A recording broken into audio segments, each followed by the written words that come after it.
Registration दीजिएगा sir.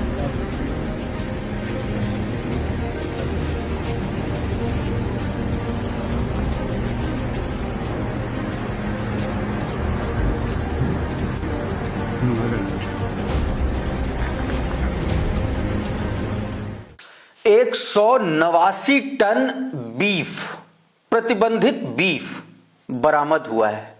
कहां बरामद हुआ है? भारतीय जनता पार्टी के साथ गठबंधन की सरकार में एक हिंदूवादी नेता से जुड़े व्यक्ति के घर में। यह मामला कहां का है? और चारों तरफ सुई पटक सन्नाटा है, कहीं कोई खबर नहीं है, ना मीडिया में कोई खबर है, ना कहीं कोई भारतीय जनता पार्टी के नेता का बयान आ रहा है। अब उनकी भावनाएं नहीं आहत हो रही हैं, सब सुई पटक सन्नाटा है। क्या खबर है अभी मैं आपको विस्तार से बताने वाला हूं। आपको बताऊंगा एक खबर के बारे में, कैसे महबूबा मुफ्ती को खुलेआम भारतीय जनता पार्टी का नेता आतंकवादी बोल रहा है। वो भारतीय जनता पार्टी का नेता उस नेता को आतंकवादी बोल रहा है जिसके साथ इन्होंने मिलकर के जम्मू कश्मीर में सरकार बनाई थी। अब वो आतंकवादी होगा और सीधे सीधे डेथ थ्रेट दे रहा है। कह रहा है कि जैसे तेरा मरे इनको भी उड़ा दो। भाजपा का नेता है, खुलेआम ये बोल रहा है एक पूर्व मुख्यमंत्री के लिए। क्या कुछ मामला है मैं आपको दिखाने जा रहा हूं। खबर उत्तर प्रदेश से भी आपको दिखाऊंगा और बताऊंगा कि कैसे एक मुसलमान पुलिस वाले की पिस्टल छीनने वाला एक ठाकुर, उस पर अब कार्रवाई की बात चल रही है, लेकिन अभी तक कुछ नहीं हुआ है। उसकी मांग हो रही है। क्या कुछ पूरा मामला है? इसके अलावा भी एसआईआर से जुड़ी तमाम सारी खबरें हैं जिसके बारे में मैं आपको बताऊंगा।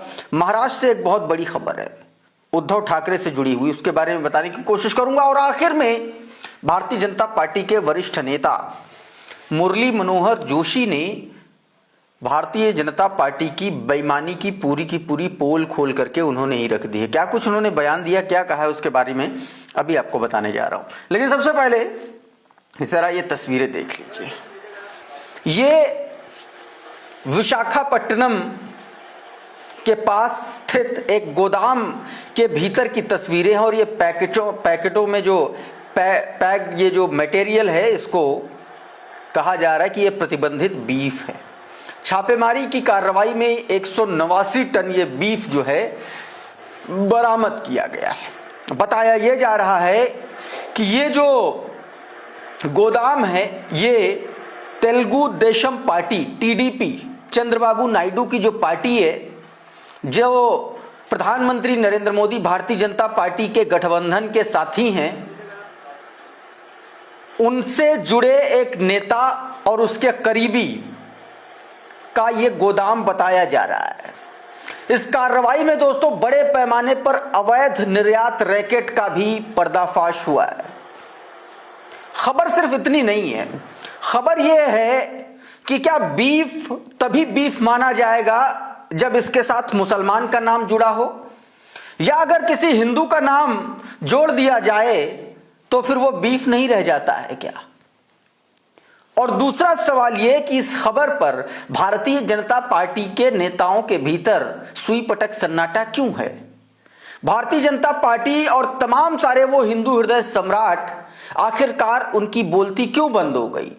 अब वो इस मसले पर क्यों नहीं सवाल खड़े कर रहे हैं? क्या ये सारा का सारा मामला एक सिलेक्टिव अप्रोच का है कि जहां जहां बीफ के साथ मुसलमान शब्द जुड़ेगा वहीं वहीं हम बवाल काटेंगे और मौका मिलने पर लिंचिंग भी कर डालेंगे, पहलू खान भी बना देंगे? क्या ये वही वाला अप्रोच है क्या? क्योंकि अगर ऐसा नहीं होता तो कम से कम इस तरीके की खबरें देखने सुनने के लिए मिलती। मोहम्मद नसीरुद्दीन ने एक ट्वीट किया है, आपकी स्क्रीन पर है, देखिए जरा क्या बताया इस वीडियो को ट्वीट करते हुए। कहा कि विशाखापट्टनम के पास स्थित एक गोदाम में 189 टन प्रतिबंधित बीफ बरामद किया गया।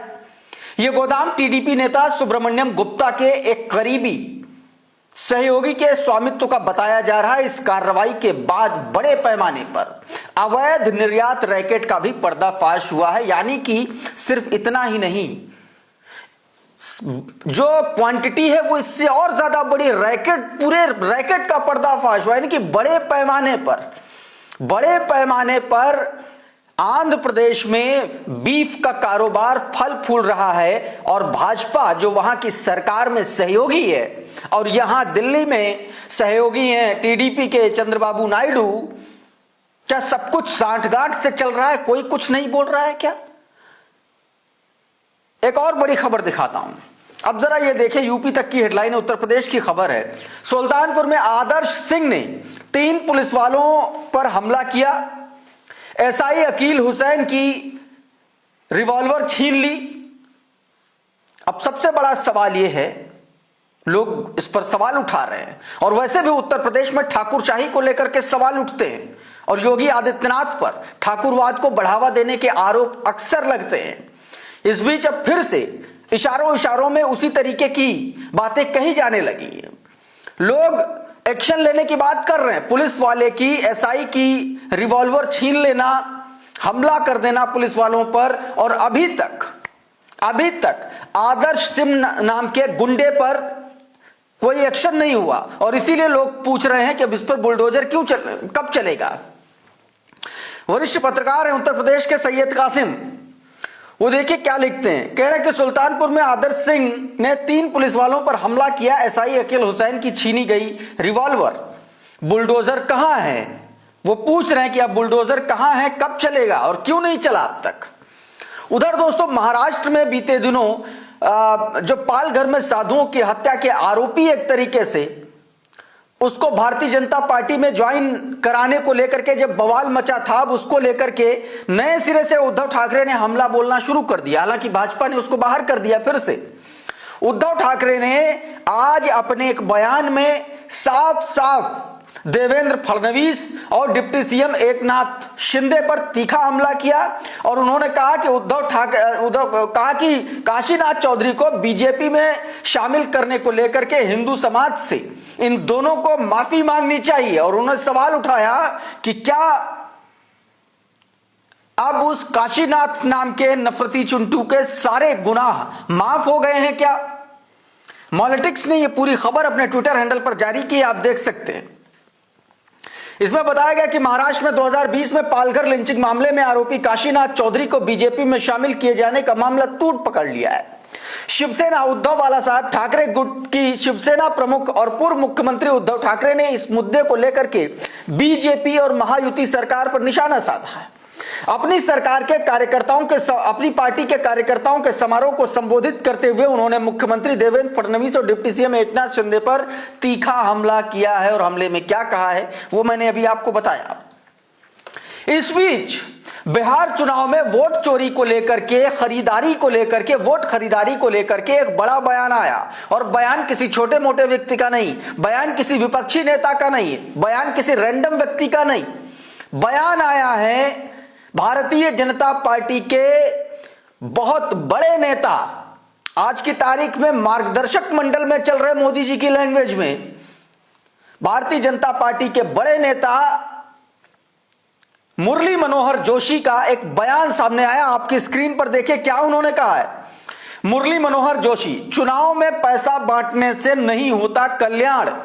और लगातार बिहार चुनाव में यह बात चल रही है कि जिस तरीके से सरकार ने 41,000 करोड़ रुपए की रेवड़ियां बिहार में बांटी, जिस तरीके से जीविका दीदियों को पैसा देकर के उनको कार्यकर्ता के तौर पर काम में लगाया गया, और वो चीजें अब एक एक करके सामने आ रही। और इस बीच मुरली मनोहर जोशी यानी कि वो नेता जो अटल, आडवाणी और इस लीग के नेता रहे हैं, अगर वो इस लेवल के नेता अगर ये बयान दे रहे हैं तो ये अपने आप में सीधे तौर पर मोदी सरकार को और भारतीय जनता पार्टी की बिहार सरकार को कटघरे में खड़ा करने के लिए काफी है। आज तक का ये ट्वीट देखिए, बताया गया कि भारत के पूर्व चुनाव आयुक्त तो पूर्व कानून सचिव जीवी कृष्णमूर्ति की 91 जयंती पर आयोजित एक कार्यक्रम में संबोधित करते हुए वरिष्ठ भाजपा नेता मुरली मनोहर जोशी ने कहा कि कल्याण चुनाव में पैसा बांटने से नहीं होता, बल्कि आर्थिक समानता और समान विकास सुनिश्चित करने से होता है। ये बात उन्होंने सीधे तौर पर कह दी और एक तरीके से भारतीय जनता पार्टी के वर्तमान नेतृत्व पर एक बड़ा और करारा हमला किया, ऐसा माना जा रहा है। इस बीच दोस्तों एसआईआर को लेकर के कांग्रेस पार्टी ने